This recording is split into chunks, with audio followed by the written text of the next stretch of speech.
അങ്ങനെ ഒടുവിൽ സ്ഥിരീകരിച്ചു, ഡി മണി എന്നൊരാളുണ്ട്. പക്ഷേ പേര് അത് തന്നെ ആകാൻ വഴിയില്ല, അതൊരു കള്ളപ്പേരാകാം. പക്ഷേ ഒരു വ്യവസായി ചെന്നൈയിലുണ്ട്. ശബരിമല സ്വർണ്ണക്കൊള്ള കേസുമായിട്ട് അദ്ദേഹത്തിന് ബന്ധവുമുണ്ട്. ഇക്കാര്യം സ്ഥിരീകരിച്ച SITയുടെ ഉന്നതതല സംഘം ചെന്നൈയിലേക്ക് പോയിരിക്കുകയാണ്, ഈ വ്യവസായിയെ നേരിൽ കണ്ട് ചോദ്യം ചെയ്യാനും മൊഴിയെടുക്കാനും. ആവശ്യമുണ്ടെങ്കിൽ ഈ ആളിനെ കേരളത്തിലേക്ക് കൊണ്ടുവരും, എന്നുവെച്ചാൽ അറസ്റ്റ് ചെയ്യും എന്ന അർത്ഥം. ഇത് സംബന്ധിച്ച് മുൻ പ്രതിപക്ഷ നേതാവും മുൻ ആഭ്യന്തരമന്ത്രിയുമായ ശ്രീ രമേശ് ചെന്നിത്തലയാണ് ഒരു വെളിപ്പെടുത്തൽ നടത്തിയത്. ഒരു പ്രവാസി വ്യവസായി ഈ സ്വർണ്ണക്കൊള്ളയുമായി ബന്ധപ്പെട്ട ചില കാര്യങ്ങൾ തന്നോട് പറഞ്ഞിട്ടുണ്ട്. അത് SITയോട് പറയാനും അദ്ദേഹം തയ്യാറാണ്. പക്ഷേ ഭയമുണ്ട്, തൻ്റെ പേര് പുറത്തു പറയരുത്, രഹസ്യമൊഴി നൽകാൻ താൻ തയ്യാറാണ് എന്ന് അദ്ദേഹം പറഞ്ഞതായിട്ടാണ് രമേശ് ചെന്നിത്തല വെളിപ്പെടുത്തിയത്.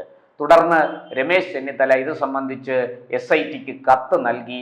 അതിൻ്റെ അടിസ്ഥാനത്തിൽ SIT രമേശ് ചെന്നിത്തലയുടെ മൊഴിയെടുത്തു. തുടർന്ന് ഈ പ്രവാസി വ്യവസായിയെ വിദേശത്ത് നിന്ന് വിളിച്ചു വരുത്തി അദ്ദേഹത്തിൻ്റെ മൊഴി വിശദമായി എടുത്തു. ആ മൊഴിയിലാണ് ചെന്നൈയിലുള്ള ഒരു വ്യവസായിയെക്കുറിച്ച് പരാമർശിക്കുന്നത്. ആ വ്യവസായിയുടെ പേര് ഡി മണി എന്നാണ് ഈ പ്രവാസി വ്യവസായി പറഞ്ഞത്. പക്ഷേ ആ ഒരു പേര് ശരിയായിരിക്കാൻ ഇടയില്ല എന്ന് SIT കരുതുന്നു. ചെന്നൈയിലുള്ള വ്യവസായിയെ SIT തിരിച്ചറിഞ്ഞു. ഈ ഡി മണി എന്ന് ഇദ്ദേഹം പറയുന്ന ആ ഒരു പേര് കൊണ്ട് ഈ പ്രവാസി വ്യവസായി വിശേഷിപ്പിക്കുന്ന അല്ലെങ്കിൽ അദ്ദേഹത്തിന്റെ മൊഴിയിൽ പരാമർശിക്കുന്ന ആ വ്യവസായി ചെന്നൈയിലുള്ള ആളാണെന്ന് തിരിച്ചറിഞ്ഞിട്ടുണ്ട് SIT. അതുകൊണ്ടാണ് അദ്ദേഹത്തെ നേരിൽ കണ്ട് വിവരങ്ങൾ ശേഖരിക്കാൻ, മൊഴി രേഖപ്പെടുത്താൻ ഒക്കെ SITയുടെ ഒരു ഉന്നത സംഘം ഇവിടുന്ന് ചെന്നൈയിലേക്ക് പോയത്. ഒരു പക്ഷേ ഇന്നോ നാളെയോ ആ മൊഴി രേഖപ്പെടുത്തി അവർ തുടർ നടപടികളിലേക്ക് പോകും എന്നാണ് അറിയാൻ കഴിഞ്ഞത്. ഈ പറയുന്ന ചെന്നൈയിലെ വ്യവസായിക്ക് വിദേശത്ത് എന്തെങ്കിലും ഇടപാടുണ്ടോ? ഈ സ്വർണ്ണപ്പാളികൾ വിദേശത്തേക്ക് കടത്തിയിട്ടുണ്ടോ? മാത്രമല്ല ശബരിമലയിൽ നിന്ന് പഞ്ചലോക വിഗ്രഹം കാണാതെ പോയി എന്ന ഒരു ആക്ഷേപവും ഇപ്പോൾ ഉയരുന്നുണ്ട്. ഇത് ഈ വ്യവസായി വഴി വിദേശത്തേക്ക് പോയി എന്നാണ്, അല്ലെങ്കിൽ കടത്തി എന്നാണ് പറയപ്പെടുന്നത്. അങ്ങനെയൊക്കെയുള്ള വാലും തുമ്പുമില്ലാത്ത നിരവധി വിവരങ്ങൾ പുറത്തു വന്നിട്ടുണ്ട്. ഇതെല്ലാം സത്യമാകണമെന്നില്ല. പക്ഷേ ഇങ്ങനെയൊരു വ്യവസായി ഉണ്ടെന്നുള്ള കാര്യം SIT സ്ഥിരീകരിച്ചിരിക്കുന്നു. അതുകൊണ്ടാണ് ഇവിടുന്ന് ഒരു സംഘം അങ്ങോട്ടേക്ക് പോയത്.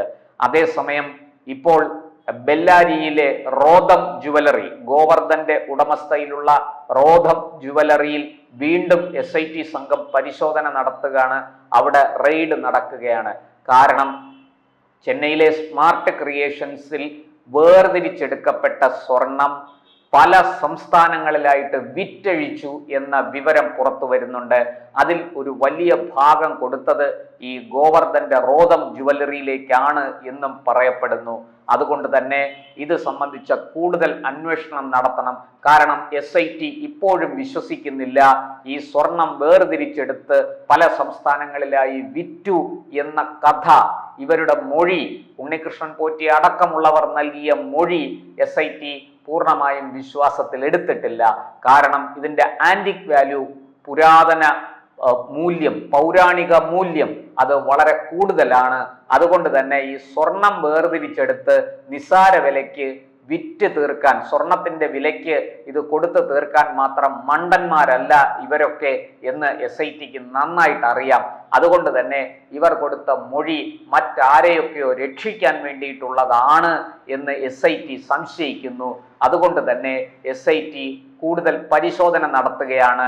ഈ റോദം ജുവലറിയിൽ ഈ പറഞ്ഞതുപോലെ സ്വർണം എത്തിയിട്ടുണ്ടോ, ഉണ്ടെങ്കിൽ അത് എത്ര അളവ്, അത് ആഭരണമാക്കി വിറ്റു എന്നൊക്കെയാണ് ഈ ഗോവർദ്ധൻ അടക്കമുള്ളവർ നൽകിയിരിക്കുന്ന മൊഴി. അത് പഴയ ബില്ലുകൾ പരിശോധിച്ചാൽ പോലും അതാരൊക്കെയാണ് വാങ്ങിയതെന്ന് കണ്ടെത്താൻ കഴിയില്ല എന്നും ഇവർ പറയുന്നു. അതൊരു മുൻകൂർ ജാമ്യമാണ്, അല്ലെങ്കിൽ അതൊരു രക്ഷപ്പെടാനുള്ള ഒരു തന്ത്രമാണ് എന്ന് SIT കരുതുന്നു.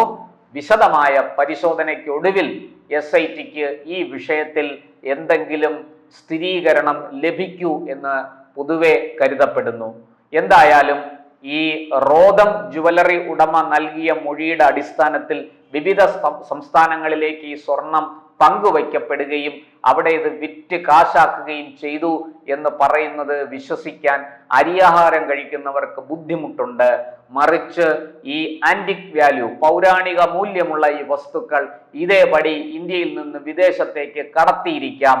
അങ്ങനെ കടത്തിയെങ്കിൽ അതിന് ചുക്കാൻ പിടിച്ചത് ആരാണിത് വിദേശത്ത് വാങ്ങിയത്? വിദേശത്ത് യൂറോപ്പിൽ ജർമ്മനി, ഇറ്റലി, ഫ്രാൻസ്, ലണ്ടൻ തുടങ്ങിയ രാജ്യങ്ങളിൽ വലിയ ഈ ശൃംഖലയുള്ള, കച്ചവട ശൃംഖലയുള്ള ഒരു ഗ്രൂപ്പിനെ കുറിച്ച് ചില പരാമർശങ്ങൾ വന്നിട്ടുണ്ട്. ഈ ഇന്ത്യയിലെ പൗരാണിക മൂല്യമുള്ള വിഗ്രഹങ്ങൾ, വസ്തുക്കൾ, ക്ഷേത്രങ്ങളിൽ ഉപയോഗിക്കുന്ന പൂജാപാത്രങ്ങൾ ഉൾപ്പെടെയുള്ളവ വാങ്ങുന്ന ഒരു സംഘമാണ് ഇത്. ഇവർക്ക് യൂറോപ്പിലെമ്പാടും ഈ ആന്റിക് വാല്യൂ ഉള്ള വസ്തുക്കൾ വിൽക്കുന്ന വലിയ ഷോറൂമുകൾ ഉണ്ട് എന്നൊക്കെയാണ് പറയുന്നത്. എന്തായാലും അതിനെക്കുറിച്ചൊക്കെ കൂടുതൽ വിവരങ്ങൾ പുറത്തു വരാനുണ്ട്. ഈ പറഞ്ഞതുപോലെ ഡി മണി എന്ന പേരിൽ അറിയപ്പെടുന്ന വ്യവസായിക്ക് ഈ പറഞ്ഞ ആന്റിക് വാല്യൂ, പൗരാണിക മൂല്യമുള്ള വസ്തുക്കൾ വാങ്ങുന്ന യൂറോപ്പിലെ സംഘവുമായിട്ട് നേരിട്ട് ബന്ധമുണ്ടോ എന്ന സ്ഥിരീകരണമാണ് ഇനി ലഭിക്കേണ്ടത്. എന്തായാലും ഈ ചെന്നിത്തല കൊടുത്ത മൊഴി, അതിൻ്റെ അടിസ്ഥാനത്തിൽ പ്രവാസി വ്യവസായിയെ വിളിച്ചു വരുത്തി ചോദ്യം ചെയ്ത് ശേഖരിച്ച മൊഴി, അതിൽ പറയുന്നത് പോലെ ഒരു വ്യവസായി ചെന്നൈയിൽ ഉണ്ട്. അത് ഡി മണി എന്ന പേരിൽ അറിയപ്പെടുന്ന ഒരു വ്യവസായിയാണ് എന്ന കാര്യത്തിന് സ്ഥിരീകരണം ലഭിച്ചിരിക്കുന്നു. ഇനി നമുക്ക് അറിയേണ്ടത് ഈ പറഞ്ഞതുപോലെ സ്വർണം വേർതിരിച്ചെടുത്തോ ഇല്ലയോ. വേർതിരിച്ചെടുത്തില്ലെങ്കിൽ ഈ പൗരാണിക മൂല്യമുള്ള ഈ പാളികൾ എവിടേക്ക് കൊണ്ടുപോയി, ആര് കൊണ്ടുപോയി, എങ്ങനെ ഇത് കടത്തി, എങ്ങനെ ഇത് വിറ്റ് കാശാക്കി, എത്ര കോടിക്കാണ് ഇത് കൈമാറിയിരിക്കുന്നത് തുടങ്ങിയ വിവരങ്ങളാണ് കിട്ടേണ്ടത്. അതിലേക്ക് SIT താമസം വിന എത്തിച്ചേരും എന്നാണ് നമ്മൾ കരുതുന്നത്. അതുപോലെ കോടതിയുടെ നേരിട്ടുള്ള മേൽനോട്ടമുള്ളതിനാൽ മറിച്ച് ഉഡായിപ്പുകളൊന്നും ഇതിനകത്ത് നടക്കാൻ സാധ്യതയില്ല. വലിയ സമ്മർദ്ദം ഈ കേസിന് പുറത്തുണ്ടാകുന്നുണ്ട്. മുഖ്യമന്ത്രിയുടെ ഓഫീസ്, സാക്ഷാൽ ശ്രീമാൻ പിണറായി വിജയന്റെ ഓഫീസ് ഇടപെട്ടിട്ട് 2 ഉന്നത പോലീസ് ഉദ്യോഗസ്ഥരെ SITയെ സ്വാധീനിക്കാൻ നിയോഗിച്ചതായും വാർത്തകൾ പറയുന്നുണ്ട്. ഇതൊക്കെ വെറും കേട്ടുകേൾവികളാകാനേ സാധ്യതയുള്ളൂ. നമുക്കതിനെക്കുറിച്ച് സ്ഥിരീകരണം ഒന്നും തന്നെ ഇല്ല. ഇങ്ങനെ ഉള്ള വാർത്തകൾ അന്തരീക്ഷത്തിൽ ധാരാളമായി പറന്നു നടക്കുന്നുണ്ട്. ഇത് നമ്മുടെ മുഖ്യധാരാ മാധ്യമങ്ങളടക്കം എടുത്ത് പയറ്റുന്നുമുണ്ട്. പക്ഷേ നമ്മളെ സംബന്ധിച്ചിടത്തോളം പോലീസ് പുറത്തുവിട്ട യുക്തിസഹമായ വിവരങ്ങൾ മാത്രമേ, പബ്ലിക് ഡൊമൈനിൽ വന്നിരിക്കുന്ന വിവരങ്ങൾ മാത്രമേ നമുക്ക് വിശ്വസനീയമായിട്ടുള്ളൂ. അതിനെ അധികരിച്ചുകൊണ്ട് മാത്രമേ ഈ കാര്യങ്ങൾ വിശകലനം ചെയ്യാൻ സാധിക്കുകയുള്ളൂ. ഇതുവരെ ലഭ്യമായ വിവരങ്ങൾ വെച്ച് നമുക്ക് പറയാൻ കഴിയുന്നത് ഈ ഡി മണി എന്ന പേരിൽ അറിയപ്പെടുന്ന വ്യവസായിക്ക് വിദേശ ബന്ധമുണ്ടോ, വിദേശത്ത് പൗരാണിക മൂല്യമുള്ള വസ്തുക്കൾ വാങ്ങി മറിച്ചു വിൽക്കുന്ന, പ്രദർശിപ്പിക്കുന്ന ഗ്രൂപ്പുകളുമായിട്ട് ഈ ഡി മണി എന്ന പേരിൽ അറിയപ്പെടുന്ന വ്യവസായിക്ക് ബന്ധമുണ്ടോ എന്ന കാര്യമാണ് ആദ്യമായി സ്ഥിരീകരിക്കേണ്ടത്. അത് സ്ഥിരീകരിച്ചാൽ ഇവിടുന്ന് കടത്തിയ പാളികൾ അതേ രൂപത്തിൽ തന്നെ വിദേശത്തേക്ക് കൊണ്ടുപോയോ എന്നതാണ് രണ്ടാമതായിട്ട് അറിയേണ്ടത്. അങ്ങനെ ഒന്നൊന്നായിട്ട് SITയുടെ മുന്നിൽ ചോദ്യങ്ങളുണ്ട്.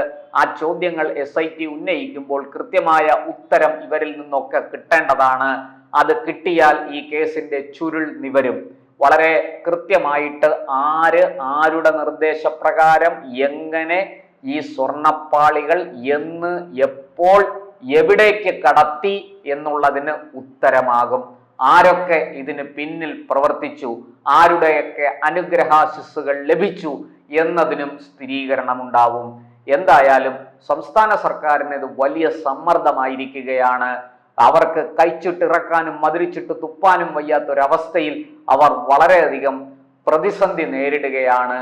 എന്തായാലും വരും ദിവസങ്ങളിൽ SITയുടെ അന്വേഷണം ശരിയായ മാർഗത്തിലാണ് മുന്നോട്ട് പോകുന്നതെന്ന് നമുക്ക് ഉറപ്പിക്കാം. അങ്ങനെയെങ്കിൽ വരും ദിവസങ്ങൾക്കുള്ളിൽ ഇതിൻ്റെ കല്ലും നെല്ലും തിരിയും. ആരാണ്, എന്തൊക്കെയാണ്, എങ്ങനെയൊക്കെയാണ് ചെയ്തിരിക്കുന്നത് എന്ന്, എവിടെ, എപ്പോൾ, എങ്ങനെ എന്നൊക്കെയുള്ള ചോദ്യങ്ങൾക്ക് വളരെ കൃത്യമായ ഉത്തരം ലഭിക്കും. നമുക്ക് കാത്തിരിക്കാം.